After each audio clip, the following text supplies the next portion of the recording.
ভিডিওটা একটু দেরি করেই শুরু করলাম, কারণ সকালবেলা উঠে সমস্ত বাসি কাজকর্ম সেরেছি, যেমন বাসন মাজা, ঘর মোছা, তারপরে বাথরুম টয়লেট সব পরিষ্কার করেছি, চা খেয়েছি, সব কমপ্লিট করে তারপরে ভাত আলু সিদ্ধ নামিয়ে তারপরে আমি গরম জলে মাথাটা বসে স্নান করলাম। দেখতেই পাচ্ছ পুরো মাথা শ্যাম্পু করেছি আজকে। শ্যাম্পু করেই জাস্ট নিচে এলাম, আর যেহেতু অনেকটা আমার লেট আজকে হবে, তো সেই জন্য শাশুড়ির সমস্ত কেটে কুটে গুছিয়ে রেখে গেছে। ঠিক আছে, তো কী কী রান্না হবে তোমাদের আজকে একটু দেখিয়ে দিই। তবে খুব বেশি রান্না করবো না, কারণ অনেকটা বেলা হয়েছে, প্রায় 12:30 মতন বাজে। তো সেই জন্যে কী কী রান্না হয়েছে তো করবো, তোমাদের একবার দেখিয়ে দিই। দেখো এখানে পাঁচ তরকারি করবো, ঠিক আছে। সব সবজি দিয়ে একটা পাঁচ তরকারি, দেখতেই পাচ্ছ গাজর, শিম, ফুলকপি, বেগুন, কুমড়ো আর পালং শাকটা কাটা আছে, জলে দেওয়া আছে, ওটা দেবো। আর এটা হলো আমার একটা খিচুড়ি করবো আলাদা, আমার সবজিটা কাটা আলাদা। এখানে আছে মটর ডাল ভেজানো, যেটা মটর ডালের একটু বড়া করবো, শুধু বড়া ভাজা। আর এখানে দেখো মুসুরির ডালের মধ্যে গাজর সিদ্ধ দিয়েছি ভাগ্নির। আর এই তরকারিটা আগে বসাবো, তার জন্য তরকারিটাতে আজকে তেল দিয়ে দিলাম।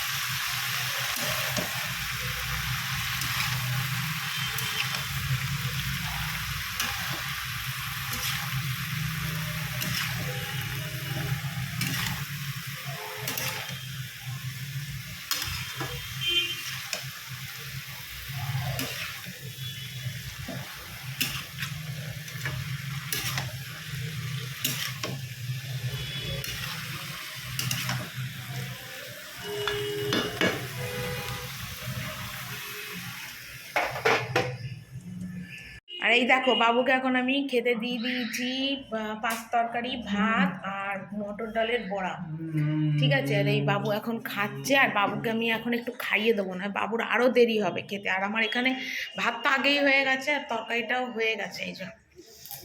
এই যে তরকারিটাও হয়ে গেছে, শুধু বড়া ভাজাটা বাকি, ডালটা সম্বাদ দিলে আমার রান্না হয়ে যায়।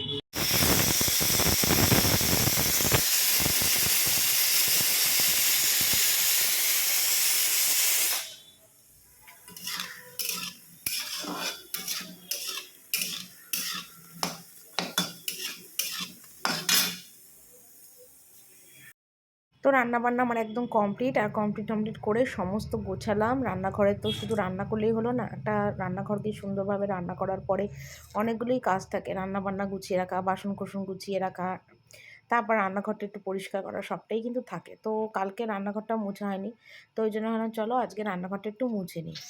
আর এমন কিছু আজকে রান্নাবান্না ছিল না, তো সেই জন্যে টাইমটা অনেকটা হাতে পেয়েছি, তো ভাবলাম চলো আজকে তাহলে রান্নাঘরটা মুছে নিই ভালো করে। তো রোজই না চৌকির তলায় প্রচণ্ড নোংরা হয়, তার কারণ কি বলতো, চৌকির ওপর বসে খাওয়া দাওয়া হয়, খাওয়া দাওয়ার থেকেও বড় কথা সবজি কাটা হয়। তো চৌকির ওপরে যে ফাঁকগুলো থাকে না, সেই ফাঁকগুলো দিয়ে সবজির খোসাগুলো বা যাই হোক নোংরাগুলো পড়ে। তো দেখেছো চৌকির তলায় কতটা নোংরা, তাও চৌকির তলা ওইভাবে মোছা যেত না। তো সেই জন্য আগে ঝাঁটা দিয়ে চৌকির তলাটা একটু ঝাড় দিয়ে নিচ্ছি, নিয়ে তারপরে একদম চৌকির তলা দিয়ে ভালো করে যতটা পারবো হাত যাবে মুছে নেব। তো এইভাবেই আমি পরিষ্কার করি। আর আজকে তো বিশেষ কিছু রান্না করিনি, একটা তরকারি করেছি, ডাল হলো, মটর ডালটা করেছি আর তরকারি আর বড়া ভাজা। নিরামিষের দিনে একটু বড়া ভাজা না হলে ঠিক খাওয়াটা জমেও না। আমার রান্নাঘর মোছার না লাঠি আছে, মুছতে পারি, কিন্তু কি বলো তো অসুবিধা হয় মুছতে, কেন কি জানি। আমার না বসে রান্নাঘরটা মুছতে বেশি সুবিধা হয়। উপরে ঘরটা দাঁড়িয়ে মুছি, ঠিক আছে, মোজাকের ঘর অসুবিধা হয় না, কিন্তু রান্নাঘরটা তো লাল মেঝে, বসেও না মুছলে ঠিক মনে হয় মোছাটা পরিষ্কার হয় না।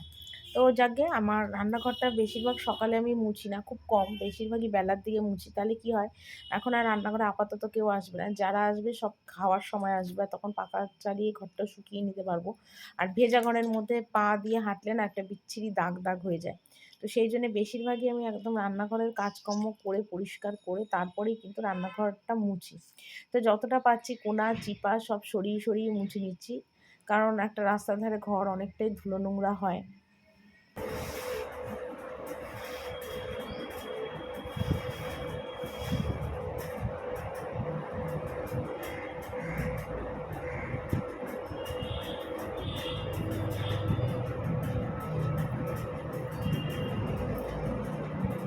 তো তো দেখো একদম রান্নাঘর মুছে রান্নাঘরের সমস্ত বাসন-টাসন গোছানো।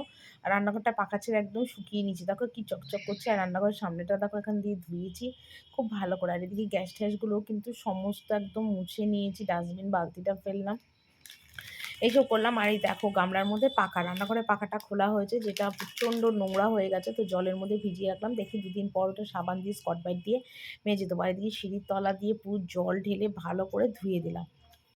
আর এখানে দেখো এবার ওপরে এলাম। আর ওপরে আসার আগে কিন্তু আমি কিন্তু জামাকাপড়টা ছাড়লাম। কেন বলো তো জামাকাপড়টা ছাড়লাম? জামাকাপড়টা না ছাড়লে হবে না। কারণ রান্নাঘর মুছলাম, রান্নাঘর ধোয়ালাম, নাইটিটাও একদম ভিজে গেছিলো। আর তাছাড়া কী বলো তো আমি কোনো সময় রান্নাঘরের মোছামুছি, ঝাড়াঝাড়ি কাজ করলে কখনো ঘরে এসে বিছনা তুলি না। সবসময় হাত মুখ ধুয়ে মানে চাদর-টাদর বিছনাতে এসে উপরে বসি আর কি।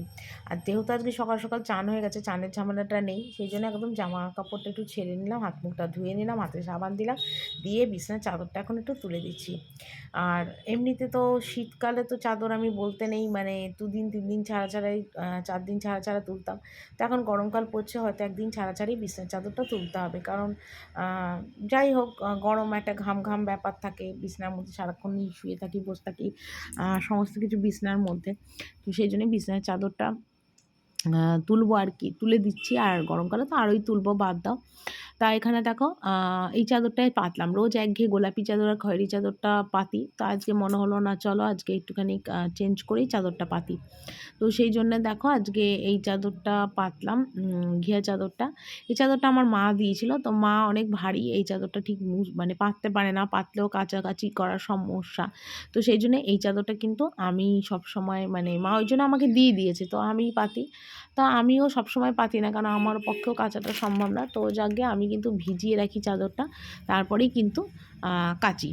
তো বিছানার ওষাড়গুলোও সমস্ত খুলে দিয়েছিলাম। তো সেগুলোও দেখো একবারে পরিয়ে দিচ্ছি। কারণ কি বলতো বিছানার চাদরে আ মানে কি হয় বলতো মানে বিছানার চাদরটা যদিও ২ দিন ছাড়া ছাড়া তুলি, ওষাড়গুলো মোটামুটি ৫-৬ দিন হয়ে যায়। আম বালিশ ওষাড়গুলো চেঞ্জ করার প্রয়োজন হয় না। কিন্তু তবুও আমি মানে খুলে টুলে দিই আরকি। ওই যে বললাম সারাক্ষণ তো বিছানার মধ্যেই বলা থাকি। আমার তো ড্রয়িং রুম, বেডরুম দুটোই একই না। তো সেই কারণের জন্য যতটা পারি একটু পরিষ্কার রাখার চেষ্টা করি। তো যাকগে মোটামুটি বিছানাটা তুললেই আমার মোটামুটি একবেলা মতন কাজকর্ম শেষ। এবার হয়তো একটু রেস্ট নেবো। কারণ সেই সকাল থেকে উঠে চলছে। আর বাসি কাজকর্ম সেরে নিয়েছি আজকে সকাল সকাল। আর এখানে দেখো কত জামাকাপড়। যদিও বিছানার চাদরটা তুলেছি কিন্তু তারপর চিন্তা করলাম না দরকার নেই। বিছানার চাদর যতই তুলি না কেন আজকে আর বিছানার মধ্যে জামাকাপড় তুলে ভাঁজ করব না। কারণ এত জামাকাপড় না বিছানার মধ্যে রাখলে না বিছানাটাও না কিরকম কিচকিচ হয়ে যায়। তো সেই জন্যই চিন্তা করলাম চলো আজকে মেঝেতে বসেই জামাকাপড়গুলো ভাঁজ করি। আর মেঝেতে বসে জামাকাপড়গুলো ভাঁজ করতে অনেকটা সুবিধাও হয়। আর তাছাড়া কী বলতো এখন গরমকাল পড়ছে তো আর অসুবিধা হবে না। আর এমনিতে তো আমার সকাল সকাল এখন ঘর-টরগুলো মোছা হয়ে যায়। বেলার জন্য আর কোনো কাজকর্ম রাখি না। আর রান্না করে এসে না তখন সত্যি কথা আর ইচ্ছা করে না ঘর-টরগুলো মোছার। আর তার জন্য এখন সকালবেলা করে মানে যবে থেকে শরীরটা খারাপ হয়েছে তবে থেকে সকালবেলা উঠেই মোটামুটি ঘর মোছা, বাসন মাজা, টুকটাক যদি কাচা ধোয়া থাকে সেগুলোও কিন্তু আমি সেরে নিই। আমার কিন্তু অনেকটা সুবিধা হয়। তো এখানে তো দেখতেই পাচ্ছ রাশিকৃত জামাকাপড়। আর শীতকালে তো সোয়েটার আ থেকে শুরু করে শাল মানে প্রচুর জামাকাপড়। গরমকালে কিন্তু এত কিছু ঝামেলা থাকে না। কিন্তু শীতকালে যে এতটা ঝামেলা জামাকাপড়ে কী বলবো? আর কবে যে এই শীতকালের এই জামাকাপড়গুলো তুলবো কে জানে বাবা। এখনও তোলার টাইম হয়নি, কারণ এই ঠান্ডা একটু পড়ছে আবার একটু গরম পড়ছে। তাও জানো তো ২ দিন ধরে কিন্তু আমি ঘরে পাখা ছেড়ে শুচ্ছি। মানে পাচ্ছে না, ওই ২-৩ এ পাখা দিচ্ছি। তবে কন্টিনিউ পাখা ছেড়ে শুতে পারছি না। শীত ধরে যাচ্ছে। কিন্তু তবু একটু ছাড়ছি। আর বাবুর জন্য তো আরও ছাড়তে হচ্ছে। কেন বাবু রাত করেও পাখা চাচ্ছে। দিন হলেও পাখা চাচ্ছে, ওর গরম লাগছে। আর আমার তো শীত কাতুরে মানুষ আমি, আমার একটুতেই শীত করে। তার জন্য আমি আমার কম্বল চাপা দিয়ে শুয়ে থাকছি। এই তো অবস্থা। তো যাকগে বাবুর কথা ভেবে আমাকে মানে পাখা ছাড়তে হচ্ছে, কিছু করার নেই। তো এখানে দেখতেই পাচ্ছ প্রচুর জামাকাপড়। তো সব ভাঁজ করতে গিয়ে তো আজকে আমার জামাকাপড় দেখে মাথা খারাপ হয়ে গেছে। আর রোজ তো আগে ভাঁজ করতাম, এখন রোজ আর ভাঁজ করার সময় সুযোগ হয় না, শরীরেও কুলোয় না। তো সেই কারণের জন্যে ভাঁজ ২ দিন ৩ দিন ছাড়া ছাড়া করি, তাই এত জমে যায়। তো সব জামাকাপড়গুলো ভাঁজ করে জায়গা মতন সব গোছালাম। গুছিয়ে তারপর আরও কিছু জামাকাপড় দেখতেই পাচ্ছ বারান্দায় মেলা, যেগুলো কালকের কাচা। তো সেগুলো সব শুকিয়েই গেছে, কারণ ছাদে রোদে তো আমি এখন যাই না। তো সেই জন্যই এই বারান্দা বা ওপরের বারান্দা করে সমস্ত মেলি। তো সেগুলো শুকিয়ে গেছে, এগুলো এখন তুলছি। তবে এগুলোও এখন ভাঁজ করে ফেলবো। হাতে হাতে ভাঁজ করে নিলেই সুবিধা, রেখে দিলেই চারদিখানি জামাকাপড় জমে যায় ৩-৪ দিনে। তারপরে ভাঁজ করতে গিয়ে আমার নাকানি চুবানি অবস্থা হয়।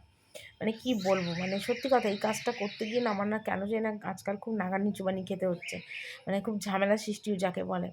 তো যাক গে এখন এগুলোকে এখন ভাঁজ করে নেবো, নিয়ে আর বাবু গেছে ঠাকুর ঘরে, ও ঠাকুমার সাথে চলে আসবে, তারপর আবার খেতে খেতে দেবো, বিকেলে টিফিন এইসব ব্যাপার আছে। তো চলো জামা কাপড়গুলোকে ভাঁজ করে নিই। তো দেখো এখন ঘড়িতে মোটামুটি 6:30টার মতন বাজে, আর তোমাদের দাদাভাইকে ফোন করে বলে দিয়েছিলাম বাবুর জন্য আর ভাগ্নির জন্যে তোমার পনির প্যাটিস নিয়ে আসতে। আজকে আর দুধ কেলক্স কিছু করে দিইনি, তো এটাই ওরা খাক। আর এখন এগুলো খেতে খুব ভালোবাসে বাবু, তো খুব সুন্দর এনেছিল গরম গরম পনির প্যাটিস, তো এটাই এখন সন্ধ্যাবেলায় খেতে দিচ্ছি। আর ভাবলাম চলো আজকে ভিডিওটাও একটুখানি করে দিই, কেননা বাবু খাচ্ছে দাচ্ছে যেটাই করছে না কেন সবটাই তো তোমাদের কাছে শেয়ার করি। তো বাবুকে জিজ্ঞেস করছিলাম কেমন রে খেতে, বললো খুব ভালো। তো চলো আজকে খেতে খেতেই ভিডিওটা এখানে শেষ করি। সবাই ভালো থেকো, টাটা।